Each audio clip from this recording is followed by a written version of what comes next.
오늘 함께 나눌 말씀은 열왕기상 14장 21절에서 31절입니다. 열왕기상 14장 21절에서 31절.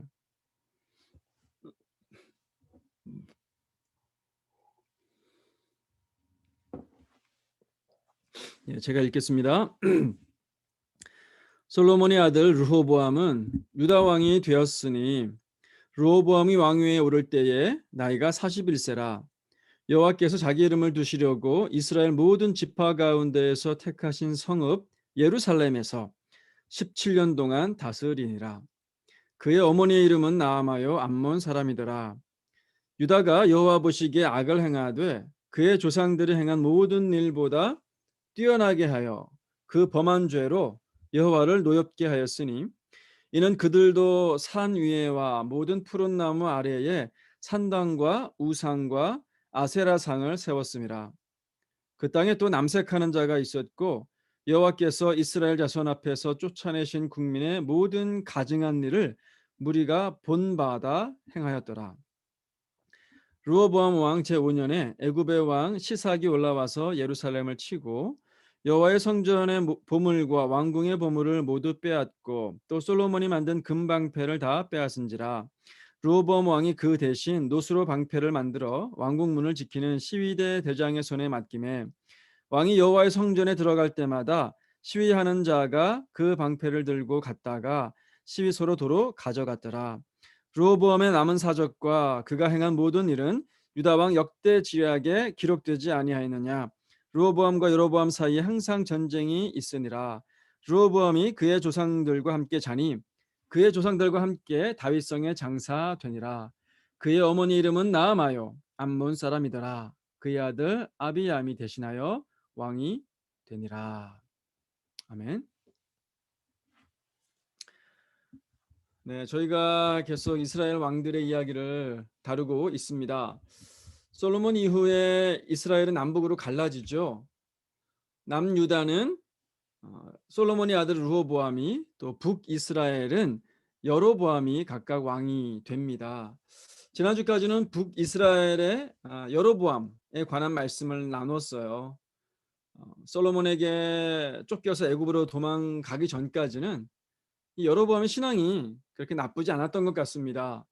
자신의 아들 이름을 아비야라고 짓잖아요. 나의 아버지는 여호와시다. 이런 단어로 지을 정도니까 신앙이 괜찮았던 것 같아요. 그런데 애굽에서 돌아온 다음에는 이 여로보암이 완전히 달라져서 돌아오죠.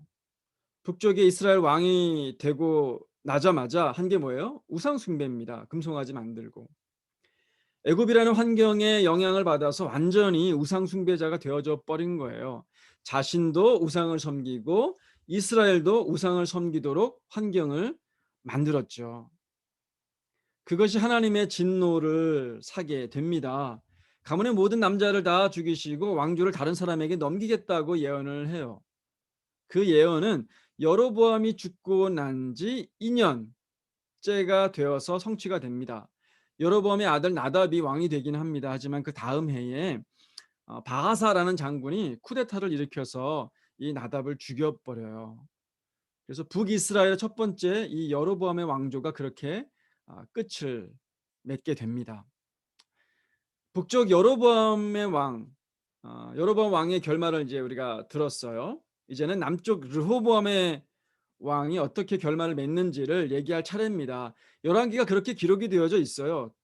동시대의 왕들을 한 번은 남쪽, 한 번은 북쪽 이렇게 왔다 갔다 하면서 기록을 합니다. 오늘은 이제 르호보암 왕을 얘기를 해볼 건데요. 오늘 본문 어떻게 시작합니까? 21절 보면 솔로몬의 아들 르호보암은 유다 왕이 되었으니 르호보암이 왕위에 오를 때에 나이가 41세라. 여호와께서 자기 이름을 두시려고 이스라엘 모든 지파 가운데서 택하신 성읍 예루살렘에서 17년 동안 다스리니라. 첫 번째 21절 말씀은요. 이게 전체 오늘 그 나머지 본문들을 어떤 식으로 진행이 될 것인지에 대한 그 팁을 줘요. 어떤 암시들이 담겨져 있고 또 예시들이 담겨져 있습니다. 어 이제 르호보암이 몇 살 때 왕이 되고 어디에서 몇 년간 다스렸는지를 말해 주는데요. 주목해서 봐야 되는 부분이 뭐냐면 이 예루살렘에 대한 설명이에요. 그냥 남쪽 유다에서 17년 다스렸다, 이렇게 말을 해도 되는데 굳이 예루살렘 그 도시를 딱 찍어서 얘기를 할 뿐만 아니라 그 예루살렘이 어떤 곳이라는 설명을 붙여 놨어요. 왜 그랬을까요? 이 열왕기 저자가 의도적으로 뭔가를 암시하려고 하는 겁니다. 오늘 본문을 읽어서 아시겠지만요, 이 르호보암 왕이 뭐 신앙이 그렇게 좋지 않았습니다. 하나님을 경외하는 사람이 아니었어요. 완전히 타락한 사람이었는데 그런 전체 흐름을 알고 우리가 21절을 읽으면 왜 이런 부연 설명을 해놨는지를 알 수가 있어요. 온갖 우상 숭배가 행해지던 예루살렘, 그곳은 원래 어떤 곳이라는 거예요. 여호와께서 자기 이름을 두시려고 이스라엘 모든 땅 가운데에선 택하신 성읍, 내 이름을 두려고 택한 나의 성읍이다. 그런데 너희가 이렇게 더럽혀 놨다. 이런 하나님의 안타까움을 저자가 대변해 주고 있는 거예요. 예루살렘에 뭐가 있습니까?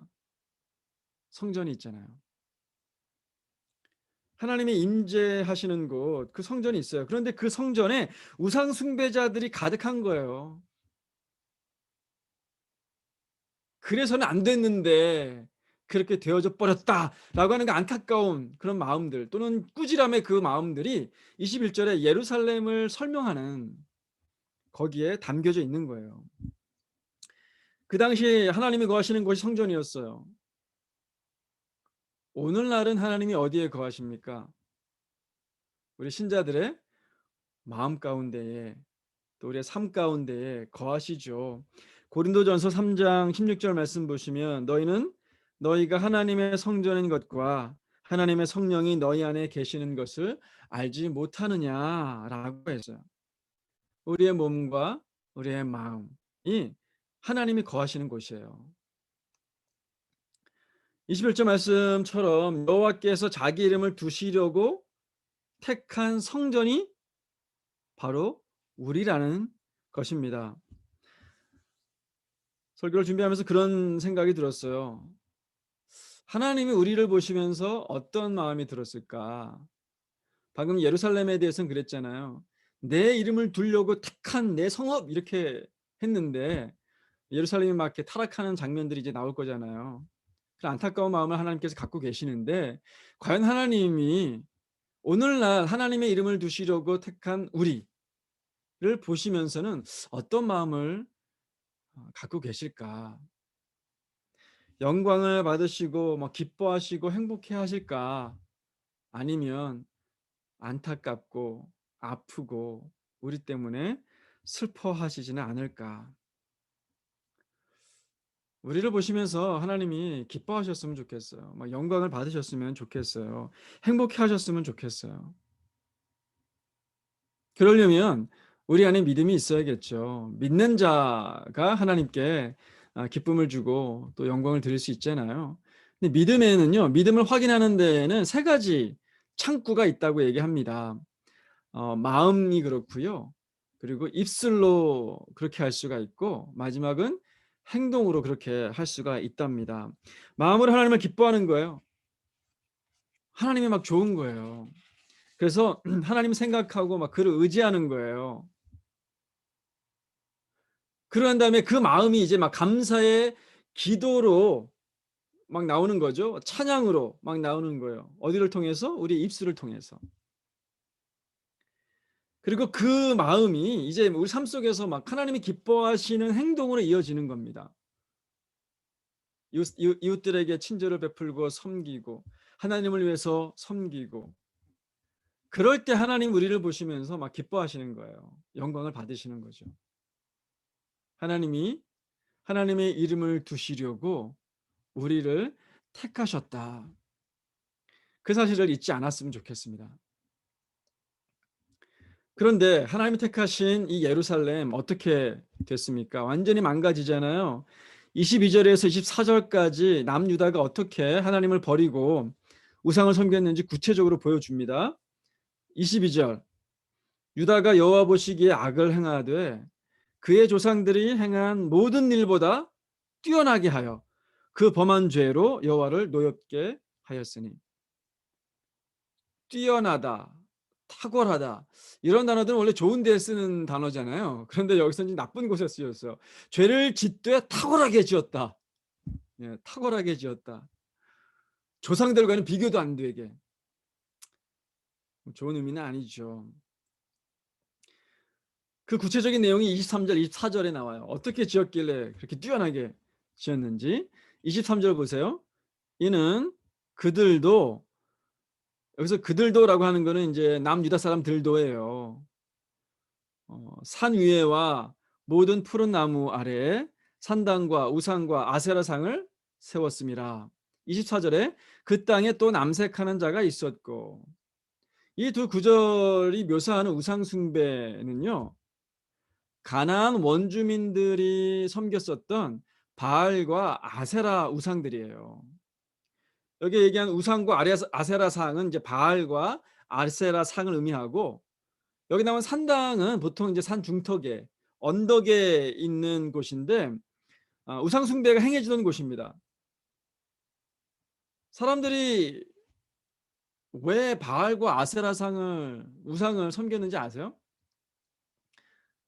이제 가나안 땅에 그런 믿음이 있었어요. 이 우상들은 뭐를 상징하냐면 다산과 풍요의 우상들이에요. 다산과 풍요를 이제 상징하는데 이 둘이 부부예요. 부부라고 사람들이 이제 인식을 한 거예요. 근데 굉장히 이상한 믿음을 갖고 있었는데 이 우상들이 그 가나안 땅에 복을 내릴 거예요. 분명히 다산과 풍요의 복을 내릴 건데 그냥 내리지 않는 거예요. 조건이 갖춰줘야 되는 겁니다. 언제 인간에게 복을 준다라고 믿었냐면 이 우상들이 하늘에서 부부니까 부부 관계를 맺을 때 인간들에게 복을 내린다 이런 믿음을 갖고 있었단 말이에요.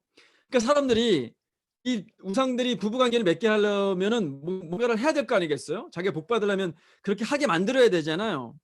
그러니까 어떻게 해요?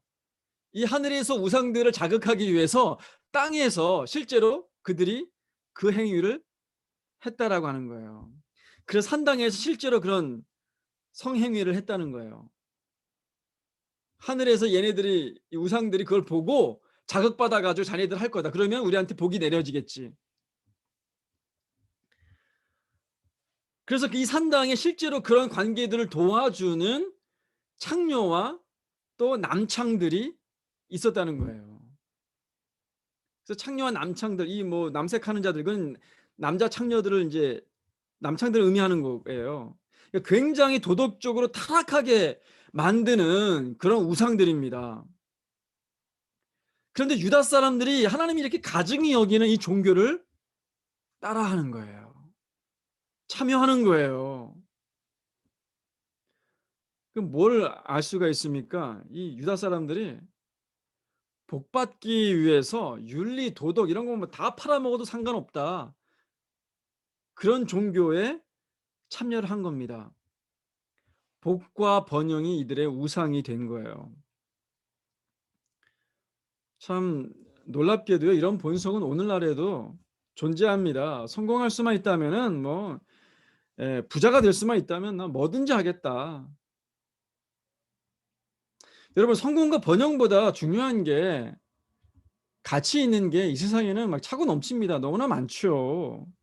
여러분 뭐 친구와의 우정 돈으로 살 수가 있습니까? 못 사요. 가족의 사랑 살 수 있습니까? 못 삽니다. 더 중요하죠. 자존감, 인간의 존엄성 이런 것들 더 중요합니다. 신념이나 가치가 관이나 또는 명예 이런 게 더 중요하죠.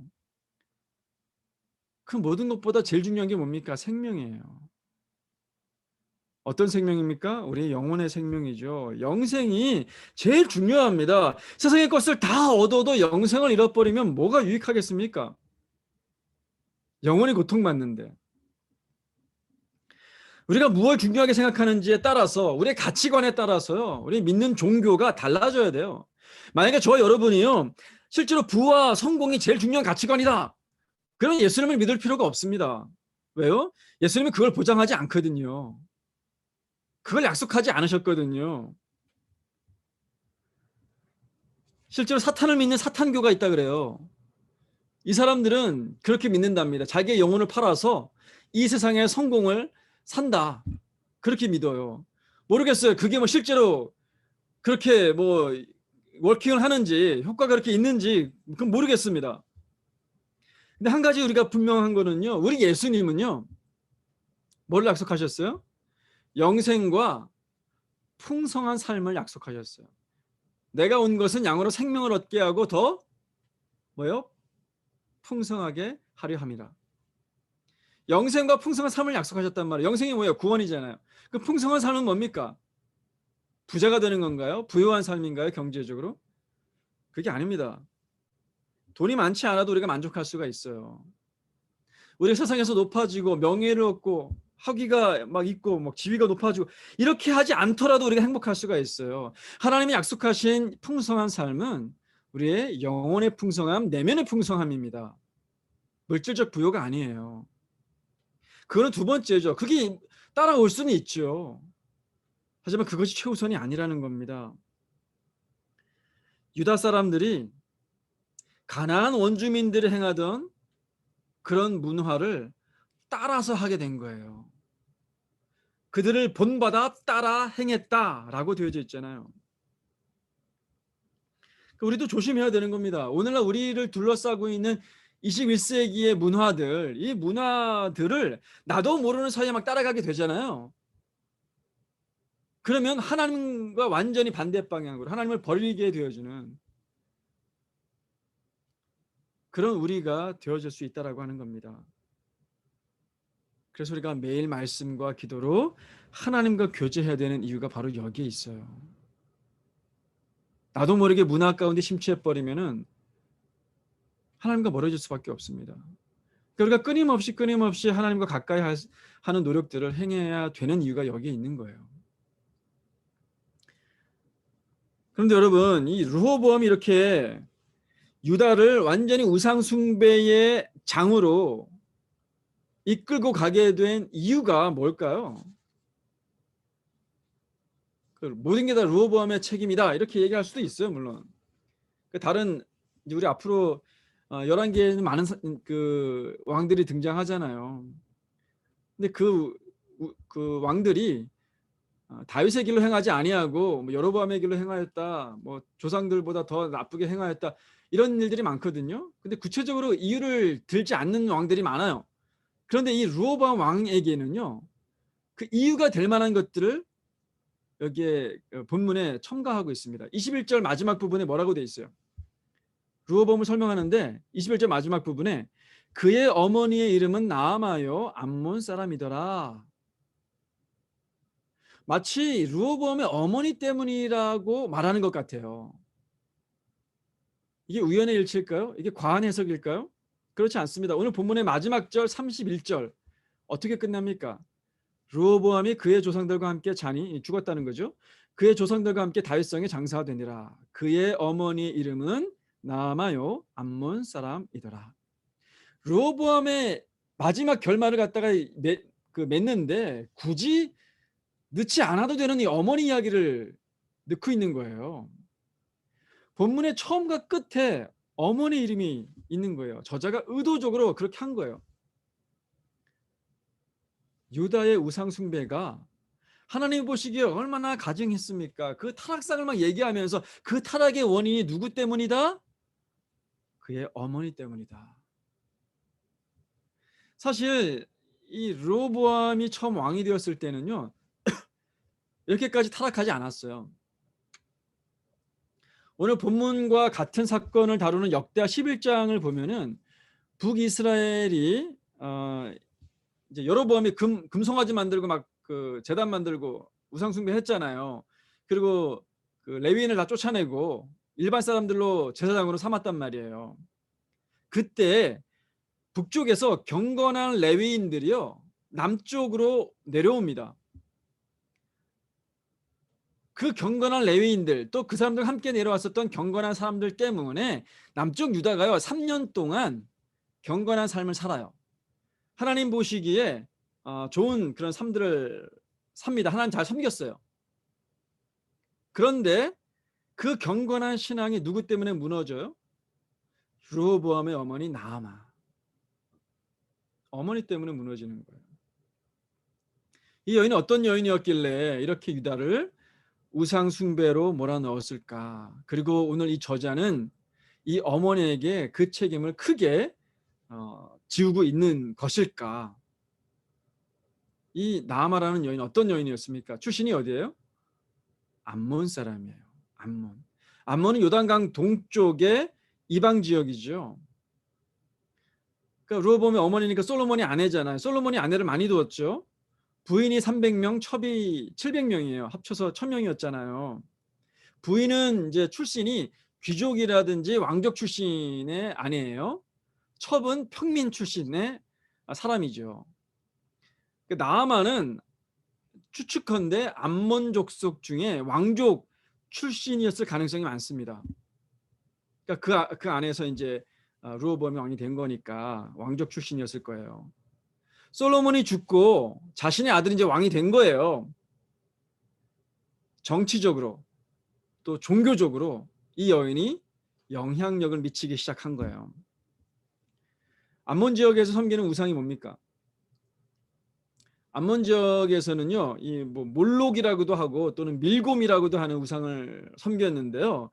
얘네는 아세라 우상을 섬기는 것보다 더 이상한 종교예요.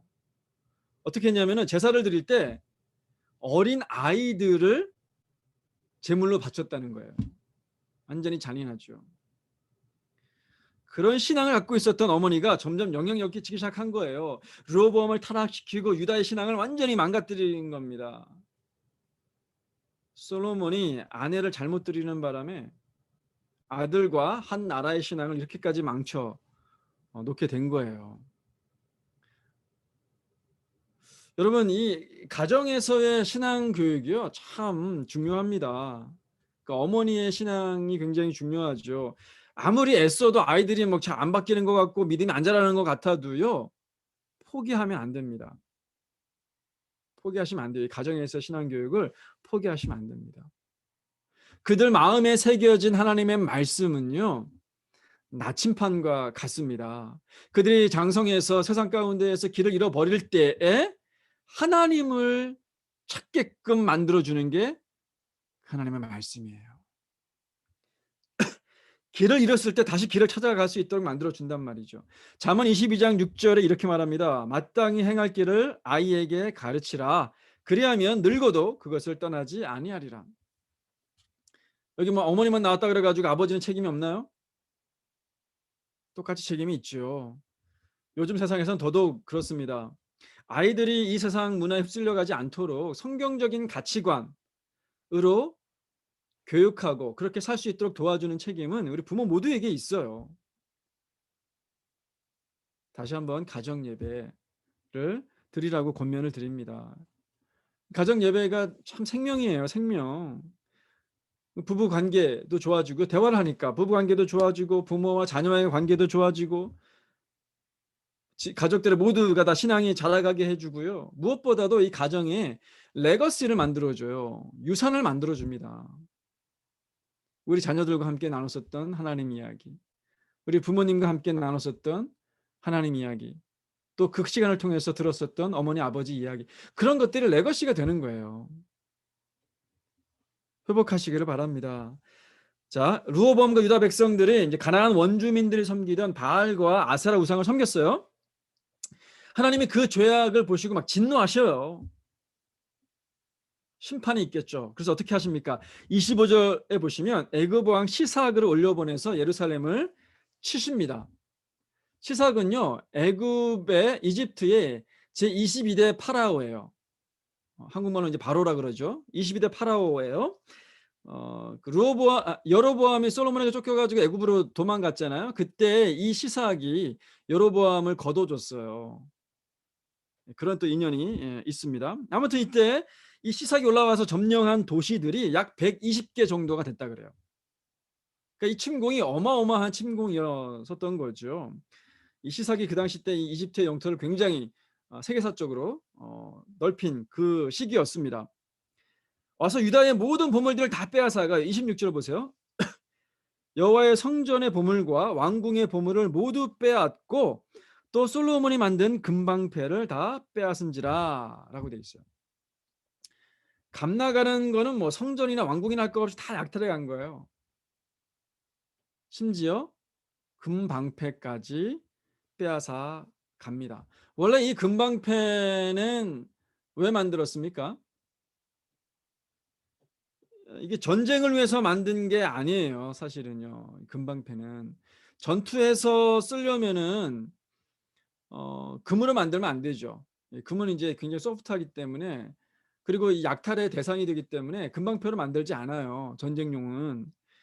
이건 어떤 용도였냐면 솔로몬 때 금은보화가 막 차고 넘쳤잖아요. 막 길거리에 막 금은이 막 돌아다닐 정도로. 예. 그렇게 많았단 말이에요. 이 금방패는 어떤 이 그 국가적인 행사 때 그 행사의 격을 높이기 위해서 왕을 호위하는 그 호위 무사들에게 이 금방패를 들려줬던 거예요. 우리가 이렇게 국력이 세다 이런 걸 보여주는 거죠. 용도가 그거예요. 근데 그 금방패도 빼앗겨 버린 거예요. 자, 금방패가 없어졌어요. 르호보암이 어떻게 합니까? 27절에 보면 르호보암 왕이 그 대신 놋으로 방패를 만들어 왕궁문을 지키는 시위대 대장의 손에 맡김에 그랬죠. 놋방패를 만듭니다. 금에서 놋으로 바뀌어요. 여러분, 이 놋방패가 상징하는 게 있어요.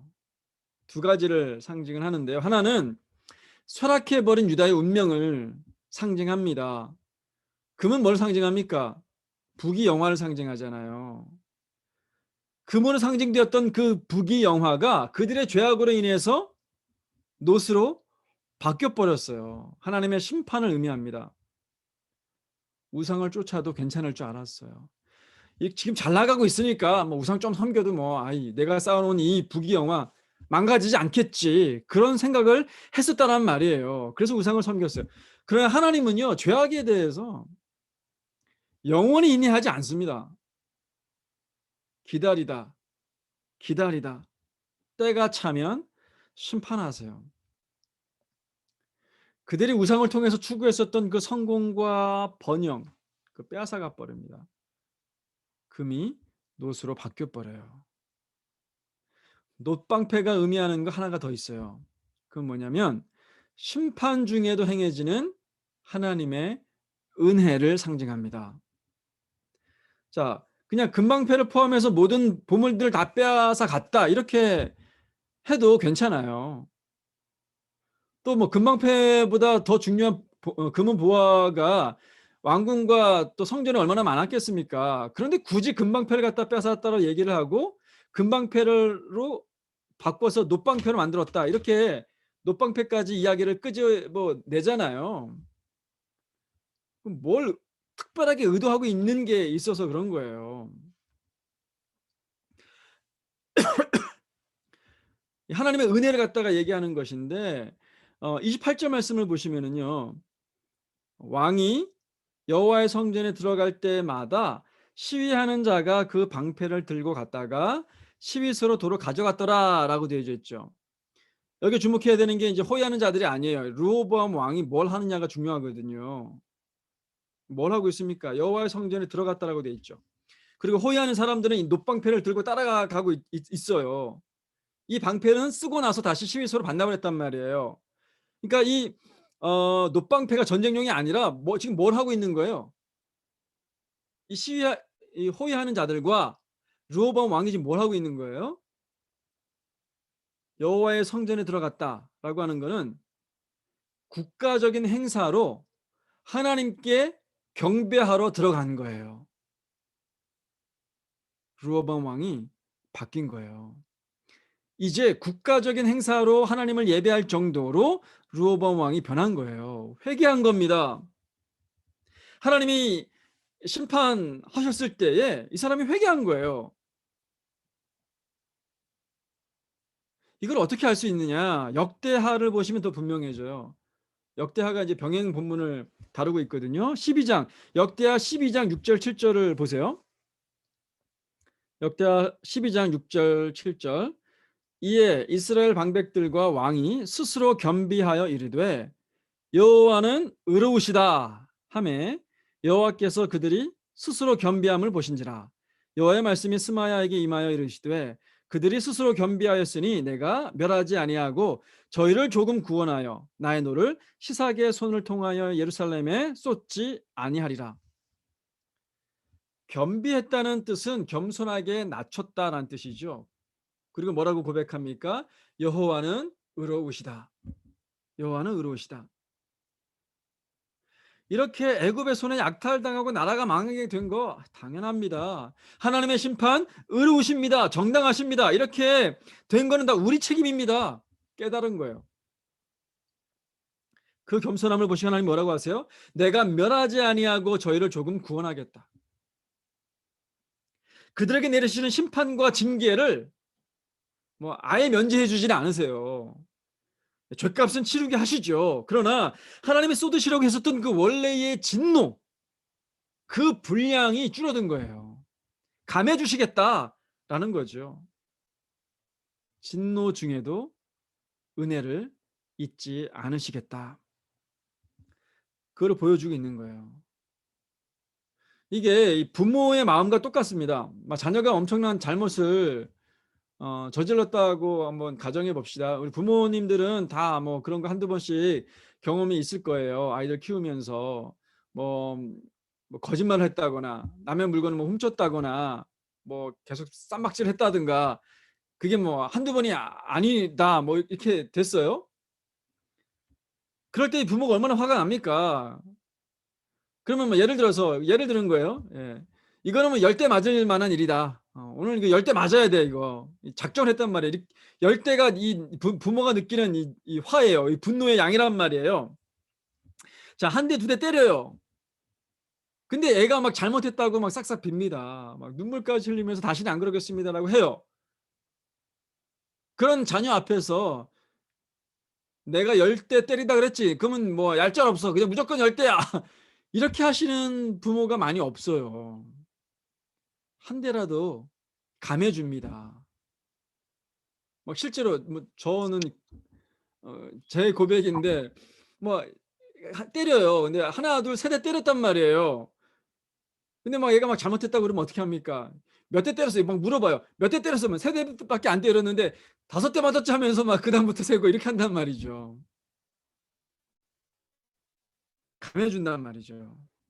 징계를 감해줘요. 징계를 안 할 수는 없지만 회개하고 뉘우치는 자녀에게 징계를 줄여주는 게 부모의 마음인 겁니다. 하나님은 지금 그러고 계시는 거예요.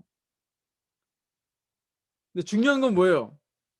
하나님의 징계에 자신의 잘못을 깨닫고 돌아서는 거예요. 깨닫고 돌아서는 겁니다. 여러분, 회개는요, 언제나 은혜를 데리고 옵니다. 언제나 은혜를 데리고 와요. 은혜 받기 가장 쉬운 방법이 회개예요. 우리가 얼마나 회개할 게 많이 있습니까? 회개할 게 많이 있다는 얘기는 은혜 받을 게 많다는 거예요. 죄를 뉘우치고 하나님께 나아가기만 하면은 하나님은 항상 은혜를 주십니다. 그것도 때를 따라 돕는 은혜, 그 은혜를 주셔요. 그런 사람들이 믿음 있는 사람들이고 지혜 있는 사람들입니다. 그런데 어리석은 사람들도 있어요. 자신의 죄 때문에 하나님이 막 징계하고 계시는데 그 와중에 하나님을 원망합니다. 하나님 왜 이러세요? 왜 이러세요? 나 안 사랑하십니까? 왜 저를 이렇게 힘들게 하세요? 왜 안 도와주세요? 막 이렇게 하나님을 원망해요. 문제의 원인이 나한테 있는데 하나님을 원망합니다. 그 죄를 깨닫게 해주려고 은혜의 수단으로 징계를 주시는데 징계를 거부하는 거예요. 징계 가운데에서 깨닫지 못하면 주실 은혜가 날아가 버립니다. 르호보암과 백성들은요, 하나님 당신은 의로우십니다. 이 징계 정당합니다. 우리의 우상 숭배가 문제였습니다. 이렇게 고백한 거예요. 그 회개의 마음을 보시고 하나님께서 은혜를 주신 겁니다. 사랑하는 여러분, 우리의 삶을 돌아봅시다. 하나님이 금방패를 놋방패로 바꿔보려도 아무런 할 말이 없는 그런 죄악들, 그런 죄악들이 혹시 우리 삶들 가운데 있지는 않는지 살펴봤으면 좋겠어요. 있다면 우리 겸손한 마음으로 인정합시다. 그리고 하나님 앞에 회개하시기를 바랍니다. 그때 하나님이 우리에게 내리시던 징계를 멈추셔요. 그 징계가 은혜로 바뀝니다. 용서의 은혜, 위로와 소망의 은혜로 바뀌어질 겁니다. 그리고 다시 우리 삶에 하나님의 이름을 두시고 또 하나님의 영광을 비춰주시는 그런 삶이 되게 하실 겁니다. 이번 한 주간도요, 그 하나님의 은혜로 충만케 되는 그런 복된 한 주간이 되셨으면 좋겠습니다. 그리고 우리 삶이 하나님의 이름이 드러나고 하나님의 영광이 드러나는 그런 영광스러운 한 주간이 되어주셨으면 좋겠어요. 아멘. 같이 기도하시겠습니다. 오늘 말씀